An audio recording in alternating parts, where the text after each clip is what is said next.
Hello, good morning all of you. मेरा नाम है विवेक कुमार एंड स्वागत है आपका इंजीनियर से स्टडी जोन में। हम लोग देख रहे थे एस्टिमेटिंग एंड कॉस्टिंग। जैसे कि आपको पता है कि हम लोग ने अपने पूरे सीरीज को इंपॉर्टेंट क्वेश्चन की सीरीज को 3 भागों में डिवाइड किया है। 5 स्टार क्वेश्चन, 3 स्टार क्वेश्चन और 1 स्टार क्वेश्चन में। 5 स्टार क्वेश्चन में वैसा क्वेश्चन को इंक्लूड किया गया है जो कि बहुत बहुत इंपॉर्टेंट है, जिसको पढ़ने पर आप पास हो सकते हैं। अगर आप 5 स्टार के साथ साथ 3 स्टार को भी पढ़ लेते हैं तो एक गुड स्कोर कर सकते हैं एस्टिमेटिंग एंड कॉस्टिंग में। और 1 स्टार को पढ़ने से साथ ही साथ आप कंप्लीट नॉलेज ले सकते हैं इस सिलेबस का। ओके, तो हम लोग देखते हैं यूनिट नंबर 1 हम लोग देख चुके थे। यूनिट नंबर 2 में आते हैं हम लोग। यूनिट नंबर 2 में फर्स्ट क्वेश्चन क्या बोल रहे हैं? फर्स्ट क्वेश्चन है explain different method of approximate estimate with their utility. यानी कि जो हम लोग डिफरेंट मेथड यूज करते हैं अप्रोक्सीमेट एस्टिमेट में, उसको लिखना है। क्या होता है उसके बारे में सबको लिखना है। उसके बाद एक न्यूमेरिकल दिया गया है। तो देखिए इसमें क्या दिया हुआ है, प्रिपेयर ए प्रिलिमिनरी एस्टिमेट। यानी कि हम लोग को प्रिलिमिनरी एस्टिमेट प्रिपेयर करना है। प्रिलिमिनरी एस्टिमेट को ही अप्रोक्सीमेट एस्टिमेट कहते हैं। Of a building project with a total plinth area. Plinth area दे दिए हैं। ओके, हम लोग डेटा वहाँ पे एज इट डायरेक्ट यूज कर लेंगे। क्वेश्चन आप लोग पहले ही नोट डाउन कर लीजिएगा। ओके, पहला क्या है, प्लिंथ एरिया दे दिया है यहाँ पे 1500 स्क्वायर मीटर। उसके बाद प्लिंथ एरिया रेट दे दिया है 95 square metre, 95 per unit square metre. Okay, उसके बाद देखिए आपको क्या क्या निकालना है इसमें। Extra for special architecture treatment. Extra आपको आर्किटेक्चर के लिए 1.5% लेना है बिल्डिंग कॉस्ट का। ठीक है, और उसके बाद क्या है, सैनिटरी सप्लाई के लिए और इसके लिए एक्स्ट्रा वाटर सप्लाई के लिए हम लोग को 5% लेना है बिल्डिंग कॉस्ट का।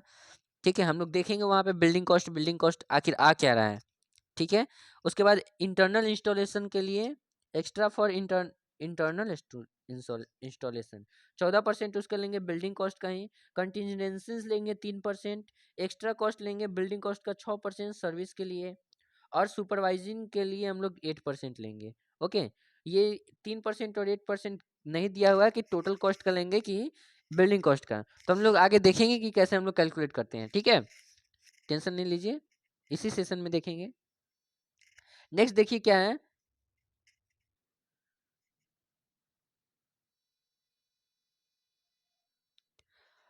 3 नंबर क्वेश्चन में, 3 स्टार वाले क्वेश्चन में पहला क्वेश्चन है what are the benefit for of approximate estimate. Approximate estimate का क्या क्या बेनिफिट है। दूसरा देखिएगा इसी में इंपॉर्टेंट में, describe the procedure of approximate estimate. यानी कि डिस्क्राइब करना है आपको प्रोसीजर अप्रोक्सीमेट एस्टिमेट का। अगर रोड और हाईवे बना रहे हैं उसके लिए, और वाटर सप्लाई प्रोजेक्ट के लिए आपको डिस्क्राइब करना है।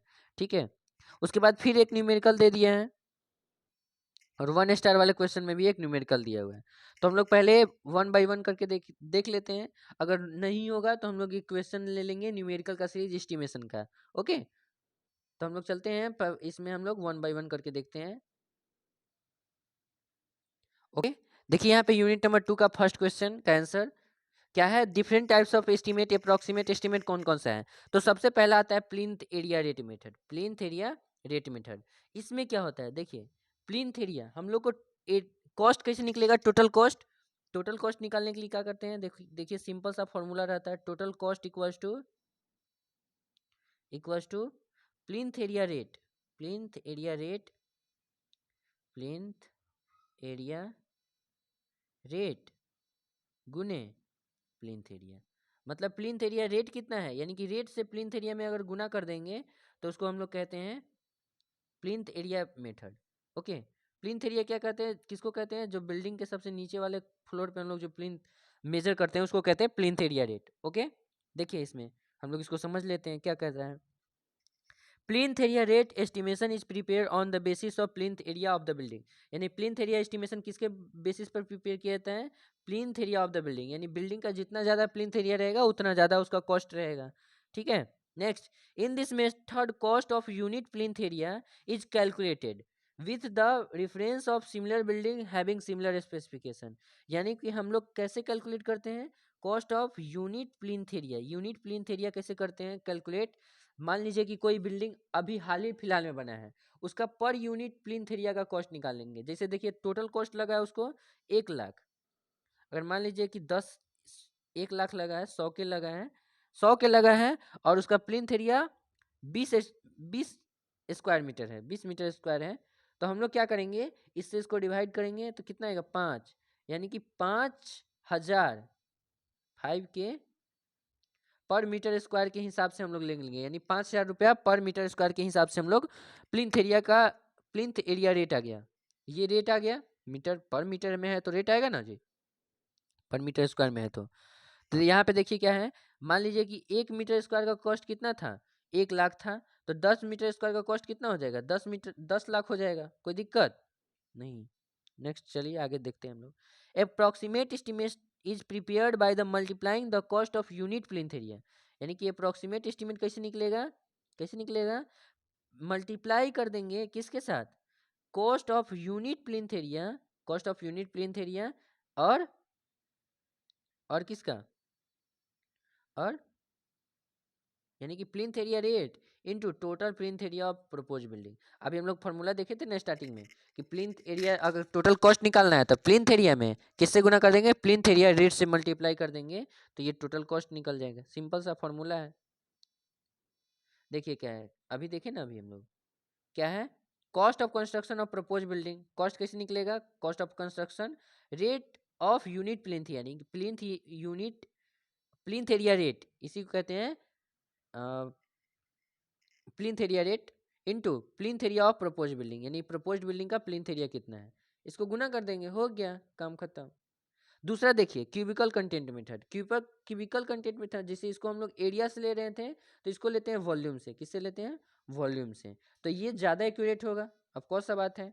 एरिया और वॉल्यूम में ज़्यादा एक्यूरेट कौन होगा, वॉल्यूम, जिसका ज़्यादा डायमेंशन हम लोग कैलकुलेट करेंगे वो ज़्यादा एक्यूरेट होगा प्लिंथ एरिया से। तो देखिए cubical content method is prepare on the basis of volume of building, यानी बिल्डिंग के वॉल्यूम के अनुसार से हम लोग इसमें निकालते हैं।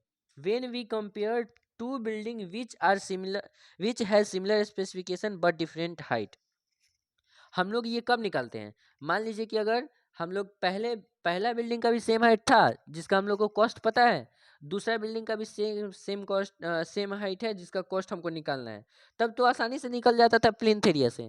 अगर मान लीजिए कोई 10 फीट का बना रहा है, कोई 12 फीट का बना रहा है, कोई 14 फीट का घर बना रहा है, तब उसके लिए प्लिंथ एरिया रेट अलग अलग हो जाएगा ना। तो इसीलिए इसमें हम लोग क्या यूज करते हैं, क्यूबिकल कंटेंट मेथड, यानी कि एरिया के साथ साथ एरिया तो हम लोग लेते ही हैं, यानी कि ये मान लीजिए कि प्लिंथ एरिया है, इसमें हाइट से मल्टीप्लाई करके और हम लोग ले लेते हैं cost per cubicle content rate ले लेते हैं।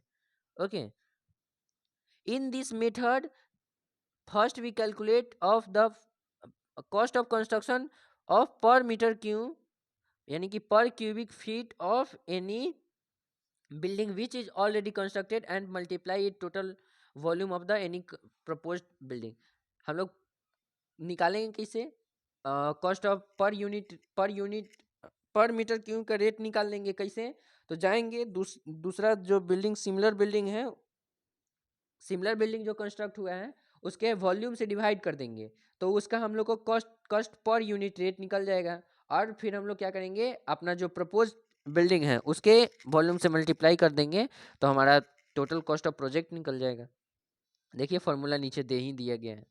Cost of construction of propose building equals to क्या हो जाएगा, cost of construction of propose building मतलब जो हम लोग बिल्डिंग प्रपोज किए हैं बनाने के लिए सोचे हैं उसका कॉस्ट कैसे निकलेगा, cost of construction equals to यहाँ पे हो जाएगा cost of construction of 1 metre cube of reference building का पर यूनिट का कॉस्ट हम लोग ले लेंगे और उसको total volume of proposed building यानी टोटल वॉल्यूम के साथ मल्टीप्लाई कर देंगे प्रपोज्ड बिल्डिंग का, तो हम लोग का निकल जाएगा कॉस्ट ऑफ कंस्ट्रक्शन। नेक्स्ट देखिए service unit method, some buildings are constructed for a particular service. देखिए ये सब जैसे हम लोग हॉस्पिटल हो गया, हॉस्पिटल, उसके बाद हॉस्पिटल को किसके लिए डिजाइन करते हैं, जैसे हॉस्पिटल हो गया, स्कूल हो गया, कॉलेज हो गया, उसके बाद तुम आपका सिनेमा हॉल हो गया, ये सब को हम लोग किसी स्पेसिफिक पर्पस के लिए डिजाइन करते हैं। तो इसमें मान लीजिए कि 100 बेड का डिजाइन करना है तो उसका कॉस्ट हमको पता है, तो हम लोग 200 बेड का हॉस्पिटल का कॉस्ट नहीं निकाल सकते हैं, 2 से मल्टीप्लाई कर देंगे। अगर मान लीजिए कि 500 बेड का हमको पता है, अगर 20 बेड का निकालना है तो हम लोग 1 बेड का पहले निकालेंगे, फिर 20 से मल्टीप्लाई करके 20 बेड का निकाल लेंगे। तो इसको कहते हैं सर्विस यूनिट मेथड। ठीक है, इसमें देखिए some building are constructed for a particular service, यानी कोई कोई बिल्डिंग जो होता है पार्टिकुलर सर्विस के लिए के लिए ही बनाया जाता है। जैसे hospital is design for certain number of bed, then bed of the hospital is considered as service unit. यानी कि हम लोग जानते हैं हॉस्पिटल को हम लोग नंबर ऑफ बेड के अनुसार से डिजाइन करते हैं, इसीलिए हम लोग बेड को सर्विस यूनिट मानेंगे उसका। ठीक है, तो इसमें क्वेश्चन में पूछा जाता है, आप लोग सर्विस यूनिट देख लीजिएगा सबका। जैसे हॉस्पिटल के लिए हो गया बेड, सिनेमा हॉल के लिए हो गया आपका सीट, बेंच हो गया आपका स्कूल या कॉलेज के लिए। तो ये सब देख लीजिएगा किसके लिए सर्विस यूनिट क्या होता है। Okay, whenever the building is constructed for some service then record is kept. यानी कि किसी पर्पस के लिए अगर हम लोग बिल्डिंग बनाते हैं तो हम लोग सर्विस को रिकॉर्ड करके रखते हैं। ठीक है, that is number of service unit and total cost of construction, इस सबको रिकॉर्ड करके रखते हैं। This record is use to find out the cost of construction of any other propose building. यानी कि यही जो डेटा है, यही डेटा हम लोग यूज करते हैं दूसरा का कोई कंस्ट्रक्ट करना है बिल्डिंग तो उसमें। This type of estimate is very approximate, यानी कि ये बहुत ज़्यादा अप्रोक्सीमेट होता है, यानी कि बहुत घटिया रिजल्ट देता है, उतना अच्छा रिजल्ट नहीं देता है। ठीक है, टिपिकल बे मेथड। टिपिकल बे मेथड, बे किसको कहते हैं सबसे पहले ये देखिए। मान लीजिए कि हमको एक फ्रेम स्ट्रक्चर बनाना है, तो फ्रेम स्ट्रक्चर में बीम कॉलम होता है, इसे बीम कॉलम, फिर बीम कॉलम ऐसे ही पीछे होगा, इसमें ये बीम होगा, इसका कॉलम इधर होगा, इधर जाएगा, इधर इसका कॉलम आएगा, ऐसे ही इधर जाएगा, इसका इधर कॉलम, इसका इधर कॉलम, इसका इधर कॉलम, ऐसे ऐसे दिखेगा ना हम लोग का। तो हम लोग एक बे का कॉस्ट निकाल लेंगे, एक बे मतलब एक लाइन का कॉस्ट निकाल लेंगे, इधर से इसको इधर से काटेंगे, मान लीजिए कि इतना का हम लोग कॉस्ट निकाल लिए। ठीक है, तो इतना एक बे हो गया। एक बे मतलब जैसे इसे जा रहा है, इधर से इसे जा रहा है, इसमें एक ऐसे पिलर लगा हुआ, इसमें ऐसे लगा, इसमें ऐसे लगा हुआ है। तो हम लोग एक बे का कॉस्ट निकाल लेंगे टोटल यहाँ से यहाँ तक का, और जितना इसे एक बे हो गया, ये दूसरा बे यहाँ हो जाएगा, तो तीसरा बे यहाँ हो जाएगा। तो हम लोग पहला बे का कॉस्ट निकालेंगे और जितना नंबर ऑफ बे रहेगा उससे मल्टीप्लाई कर देंगे तो टोटल कॉस्ट निकल जाएगा। ठीक है, देखिए इसमें टिपिकल बे मेथड में क्या करना चाह रहा है। Frame is combine of low height column and beam, यानी फ्रेम किसको कहते हैं, लो हाइट का कॉलम और बीम के कॉम्बिनेशन को कहते हैं फ्रेम। ओके, बे किसको कहते हैं, it is space from centre of one column to centre of another column. यानी कि बे किसको कहते हैं, बे अभी हम लोग देखे ना, ऐसे मान लीजिए कि अगर 2D में हम लोग देखें, ये एक कॉलम है, ये एक कॉलम है, तो इसके सेंटर से इसके सेंटर तक के डिस्टेंस को कहते हैं बे।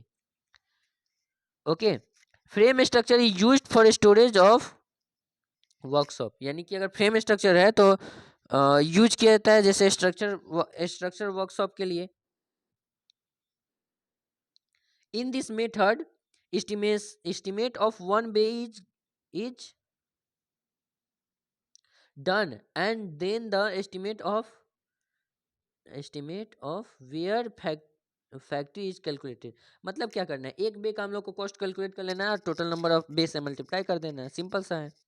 यहाँ पे देखिए फॉर्मूला दे दिया नीचे, estimate amount of proposed estimated amount of proposed structure कैसे निकालेंगे हम लोग, cost of one bay into number of bay in proposed structure.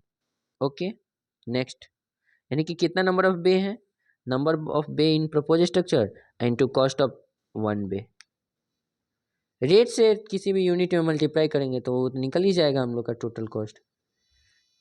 ठीक है, नेक्स्ट क्या है, approximate quantity method. Approximate quantity method में हम लोग क्या करते हैं,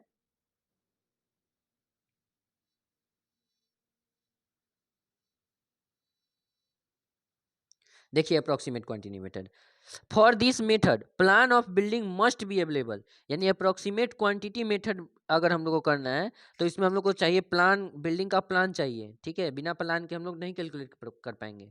इसमें क्वांटिटी अप्रोक्सीमेटली हम लोग कैलकुलेट कर लेते हैं, पूरा डिटेल में नहीं, पूरा अप्रोक्सीमेट में हम लोग कैलकुलेट कर लेते हैं, उसके आधार पर हम लोग रेट से मल्टीप्लाई करके निकाल देते हैं। In this method approximate total length of wall is found in running metre. okay, and this total length is multiplied by the rate per running meter of wall। यानी कि पर यूनिट रेट से multiply कर देंगे total length of wall का, तो हम लोग wall का कॉस्ट निकाल सकते हैं। This method required experience estimator. ऐसा जो ऐसा अगर मेथड को हम लोग को यूज करना है तो हम लोग को एक जो एक्सपीरियंस एस्टिमेटर का जरूरत पड़ेगा। This method is best suitable for road, railway, canal etc। सबसे ज़्यादा ये सुटेबल किसके लिए होता है, ये ऑब्जेक्टिव में पूछा जाता है कि अप्रोक्सीमेट क्वांटिटी मेथड किसके लिए सुटेबल है। तो रोड के लिए यानी कि वो रनिंग मीटर में मेजर किया जाता है, रेलवे के लिए भी और कैनाल के लिए भी, ये सब रनिंग मीटर में मेजर किया जाता है इसलिए। ओके, हम लोग क्या करेंगे, 1 मीटर कॉस्ट, 1 मीटर बनाएंगे, 1 मीटर का खर्चा नोट डाउन कर लेंगे और देख लेंगे कि कितना टोटल लेंथ बना रहे हैं, उससे मल्टीप्लाई कर देंगे। ठीक है, कॉस्ट ऑफ वॉल अगर निकालना है तो टोटल लेंथ कितना है और लेंथ 1 मीटर ऑफ वॉल अभी देख लिए। ठीक है, अब देखिए एक न्यूमेरिकल दिया था हम लोग का, क्या दिया था न्यूमेरिकल में कि प्रिलिमिनरी एस्टिमेट कैलकुलेट करना है, प्रिलिमिनरी एस्टिमेट कैलकुलेट करना है और उसके लिए डेटा दिया था, प्लेन एरिया इतना है और 950 पर स्क्वायर मीटर का कॉस्ट दिया हुआ था, प्लेन एरिया रेट दिया हुआ था। ठीक है, तो सबसे पहले हम लोग निकालेंगे बेसिक कॉस्ट ऑफ कंस्ट्रक्शन, यानी कि कंस्ट्रक्शन का कॉस्ट कितना लगेगा, बेसिक कॉस्ट। तो प्लिंथ एरिया मेथड से हम लोग जानते हैं टोटल कॉस्ट बराबर होता है बेसिक कॉस्ट बराबर plinth area into plinth area rate, यानी कि इस दोनों को मल्टीप्लाई कर देंगे तो यानी कि कितना आ जाएगा, 14,25,000। ये हो गया बेसिक कॉस्ट, यानी कि इसमें अभी कुछ इंक्लूड नहीं किए हैं। ठीक है, अब इंक्लूडिंग करना स्टार्ट करेंगे।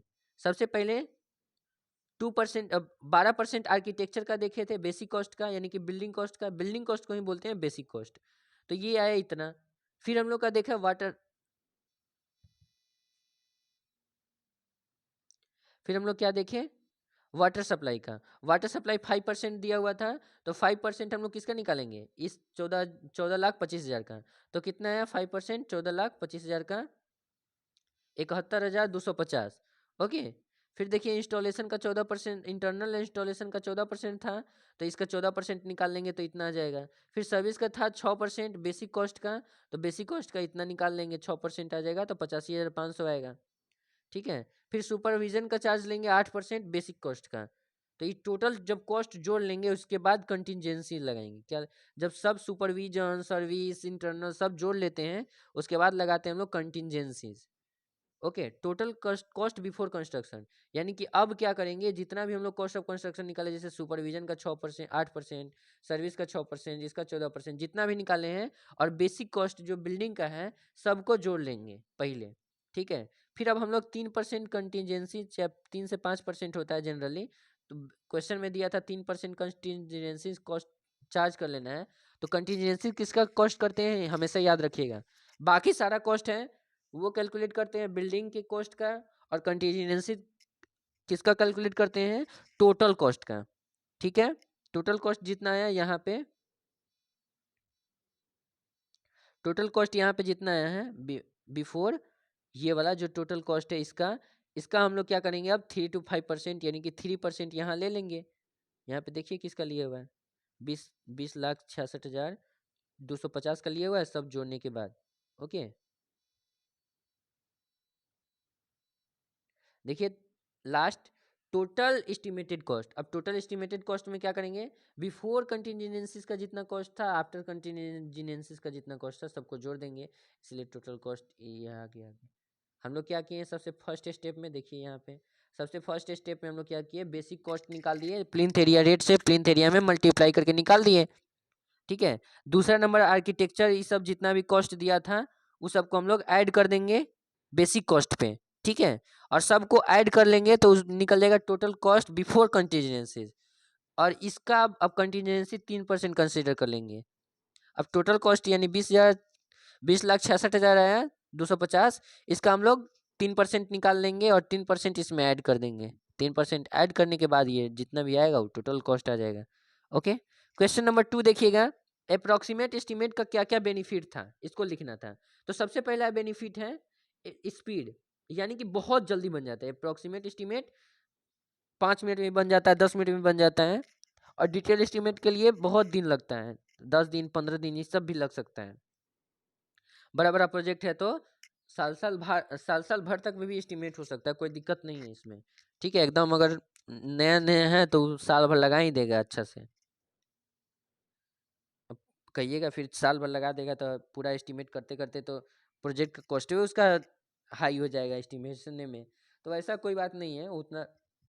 अब सॉफ्टवेयर बहुत सारा आ गया है जिससे हम लोग एनालिसिस कर लेते हैं बहुत जल्दी। ओके, पहला देखिए अप्रोक्सीमेट एस्टीमेट के लिए स्पीड यानी कि quick prepared often with in a few days, मतलब एक कुछ ही दिनों के अंदर में ये प्रिपेयर कर लिया जाता है। फिजिबिलिटी देखिए determines project viability based on estimated cost, यानी कि हम लोग फिजिबल है कि नहीं इस प्रोजेक्ट को बनाने के लिए, हम लोग सक्षम है कि नहीं, ये हम लोग बहुत जल्दी हम लोग को पता चल जाता है कितना कॉस्ट ऑफ कंस्ट्रक्शन आने वाला है उससे। फिर हम लोग प्लानिंग कर सकते हैं, अगर help create preliminary budget and timelines, यानी कि हम लोग को बजट प्लानिंग करना है तो उसके लिए भी हम लोग क्या करते हैं, अप्रोक्सीमेट एस्टिमेट कर सकते हैं। ठीक है, उसके बाद रिसोर्स एलोकेशन, यानी कि कब किस चीज़ को कौन सा रिसोर्स उपलब्ध रहना चाहिए, इसके लिए भी हम लोग अप्रोक्सीमेट एस्टिमेट करते हैं। ठीक है, जैसे देखिए इसमें क्या लिखा हुआ है, गाइड्स एफिशिएंट रिसोर्सेज डिस्ट्रीब्यूशन, यानी कि इफिशिएंट देना चाहिए। अगर मान लीजिए कि कभी जरूरी है जरूरी है मैसन का, मैसन है ही नहीं, खाली लेबर आया हुआ है, फिर तो कैसे होगा। ठीक है ना, तो ये हमेशा जिस समय जो मटेरियल चाहिए, जो रिसोर्स चाहिए, सब अवेलेबल करवाना अप्रोक्सीमेट एस्टीमेट से हमको पता चल जाता है कब कब हमको क्या एलोकेट करवाना है। ठीक है, प्रायोरिटाइजेशन, यानी सबसे पहले किस चीज़ को कंस्ट्रक्ट करना है। मान लीजिए कि हमारे पास 1 करोड़ है, ठीक है, हमको बहुत सारा चीज़ बनाना है, घर बनाना है, घर में मतलब घर ही बनाना है, 1 करोड़ का घर बनाना है मान लीजिए, उसमें हमको दीवार बनाना है, 1.5 करोड़ का घर बनाना है, जिसमें हमारे पास 1 करोड़ है, 1.5 करोड़ का घर बनाना है, जिसमें से हमारा जो स्लैब का कॉस्ट है 50,000 है, मतलब ऐसे करते करते हैं सब 1.5 करोड़ के पास आसपास है। तो सबसे पहले हम लोग देखेंगे क्या कि कौन कौन सा प्रायोरिटी सेट करना चाहिए कि सबसे पहले कौन सा बने, जैसे खिड़की गेट ये सब तो हम लोग बाद में भी लगाएंगे, तब तक रहने के लिए हो जाएगा। ठीक है, तो यही है प्रायोरिटाइजेशन, यानी कि सबसे पहले प्रायोरिटी किसको मिलना चाहिए। फिर है रिस्क असेसमेंट, यानी कि identify potential risk and under uncertainties, यानी कि जितना भी रिस्क है इस सबको एनालिसिस करने के लिए, जैसे फाइनेंशियल रिस्क हो गया, ये सब रिस्क को एनालिसिस करने के लिए भी हम लोग अप्रोक्सीमेट एस्टीमेट का सहारा लेते हैं। नेक्स्ट देखिए third number question, question number third क्या था, जो अप्रोक्सीमेट एस्टीमेट हम लोग प्रिपेयर करते हैं वो रोड और हाईवे के लिए हम लोग कैसे प्रिपेयर करते हैं उसके बारे में लिखना है। ठीक है, सबसे पहले हम लोग रोड और हाईवे के बारे में देखते हैं, उसके बाद वाटर टैंक के बारे में देखेंगे। पहला है generally approximate quantity method is use to determine the approximate cost of road and highway. Generally हम लोग अप्रोक्सीमेट क्वांटिटी मेथड लेते हैं। अप्रोक्सीमेट क्वांटिटी मेथड अभी हम लोग ऊपर पढ़े हैं, क्या पढ़े थे कि 1 मीटर हम लोग कॉस्ट ऑफ कंस्ट्रक्शन निकाल लेंगे, कितना 1 मीटर का रोड बनाने में कितना पैसा लगता है, और टोटल लेंथ से मल्टीप्लाई कर देंगे तो टोटल कॉस्ट निकल जाएगा। ठीक है, उसी को इसमें हम लोग लिख देंगे। Approximate cost of new project highway is estimated per kilometre, यानी पर किलोमीटर बोल रहा है। The cost of road depends upon meter natural of road nature of road, जैसे national highway, state highway, village road, इस सब में से depend करता है। नेशनल हाईवे का कॉस्ट ज़्यादा होगा, स्टेट हाईवे का उससे कम, विलेज रोड का सबसे कम, और भी अगर कोई कच्चा रोड है तो उसका सबसे कम हो जाएगा।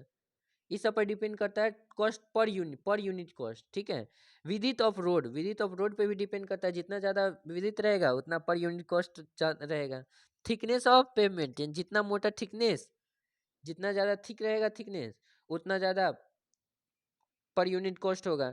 Temporary and permanent acquisition of land, यानी मान लीजिए कि किसी का टेम्प्रोरी आप एक्वायर कर रहे हैं लैंड का, किसका किसका परमानेंट कर रहे हैं, इस पर भी डिपेंड करता है। Topography and cross sectional drainage work, topography पे भी डिपेंड करता है। ठीक है, देखिए नेक्स्ट क्या बोल रहा है,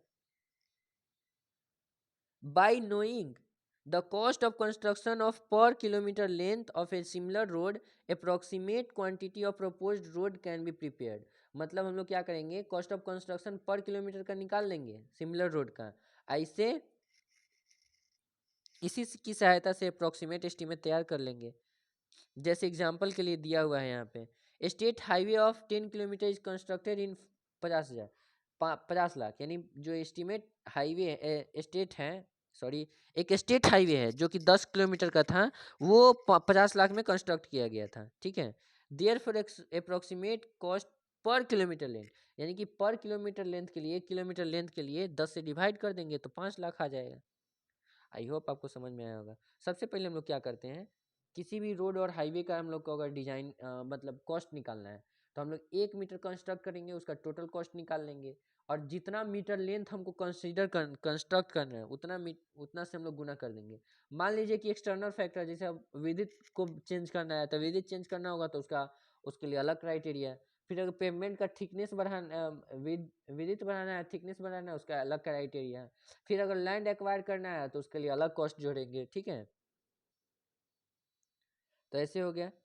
फिर हम लोग वाटर सप्लाई प्रोजेक्ट के लिए देखते हैं।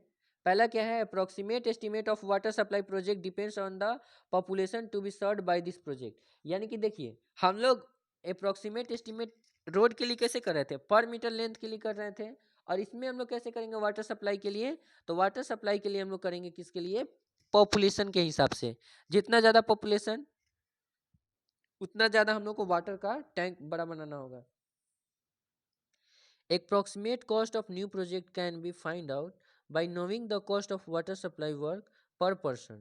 यानी कि पर पर्सन के लिए कितना कॉस्ट लगेगा from similar project which is already executed. यानी कि सिमिलर प्रोजेक्ट जो पहले हम लोग बना चुके हैं उसी के हिसाब से हम लोग ले लेंगे। अभी सब सिमिलर प्रोजेक्ट के हिसाब से हम लोग अप्रोक्सीमेट को देखते हैं।